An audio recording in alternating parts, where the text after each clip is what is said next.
1896, 1996 প্রভুপাদের জন্ম শতবার্ষিকী।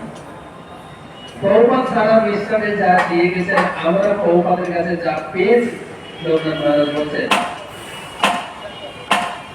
তার প্রতিদান স্বরূপ আমরা পরিকল্পনা করেছি এই 1 বছর আমরা প্রভুপাদের প্রচুর পরিমাণের নাম প্রচার করা, প্রভুপাদের খ্যাতি, প্রভুপাদের কার্যকলাপ, বিশ্বের প্রতি প্রভুপাদের দান আমরা সবাইকে শোনাতে চাই, জানাতে চাই।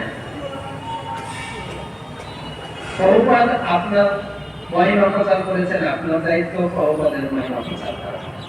আমরা প্রভুপাদের শিষ্য, তো আমরা আজকে দায়িত্ব নিয়েছি। আপনার কাজ হচ্ছে আমাদেরকে শক্তি দিন, বুদ্ধি দিন।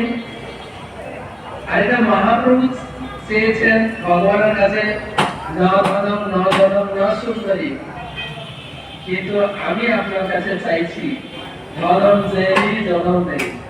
আমার ধন লাগে এবং অনুগামীও লাগবে ছিল প্রভুপাদের মহিমা প্রচার করার জন্য।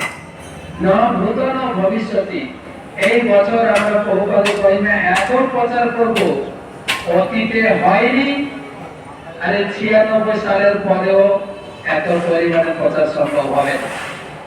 তা আপনি কৃপা করুন।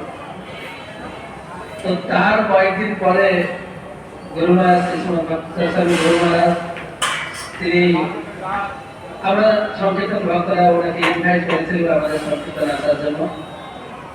তো গুরু মহারাজ প্রথমে বলছেন যে আমি ব্যস্ত, আমি যেতে পারবো না। তারপরে পরে উনি আমাকে ফোন করেছেন, আচ্ছা বেরুনি, তুমি ডেকেছিলে আমাকে, তারপর তো কিছু বললে না।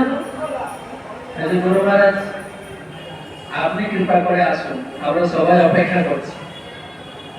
তো তারপরে আমাদের কনফারেন্স রুম ছিল উপরে, মানে ধরুন 4 তলায়। তো গুরু মহারাজকে নিয়ে গেছি। গুরু মহারাজ অনেকটা হাঁপিয়ে পড়েছে, এত উপরে তুলতে আমি আসতাম। আপনি জানো আমার বয়স হয়েছে, তোমার